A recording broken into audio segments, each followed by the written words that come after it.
Welcome back. In our previous session, we delved into the rich tapestry of the Old Testament salvation history and how Daniel's prophecies fit within that overarching narrative.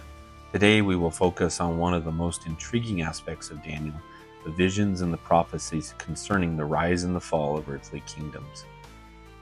Daniel's prophecies reveal a succession of 4 kingdoms, each represented by vivid and symbolic imagery.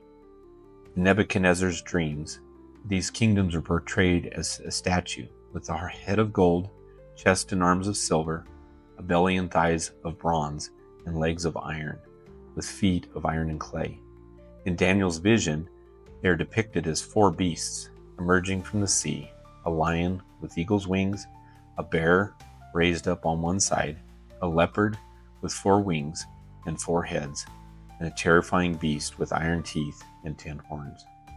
These visions provide a panoramic view of history, spanning from Daniel's time in Babylon to the end of times. The 4 kingdoms have been traditionally identified as Babylon, the head of gold, the lion as well with the eagle's wings, Medo-Persia, who is the chest of arms and of silver, and the bear raised up on one side, Greece, who is the belly and the thighs of bronze, or the leopard with 4 wings and 4 heads, and lastly Rome, the legs of iron and the terrifying beast with 10 horns. These kingdoms are not merely historical entities, they hold symbolic significance within the context of God's plan. The 4 kingdoms represent the powers of this world that oppose God's kingdom. Each kingdom embodies a distinct form of human pride and rebellion against God's authority.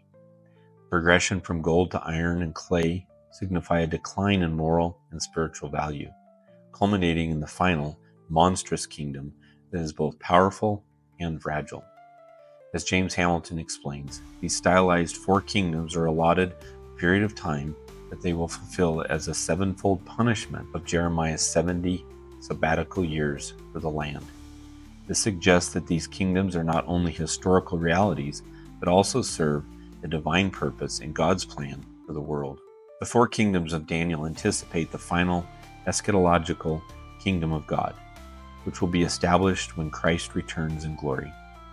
The destruction of the 4th kingdom by stone cut without hands in Daniel 2, and the judgment of the beast by the Ancient of Days in Daniel 7 point to the ultimate triumph of God's kingdom over all earthly powers.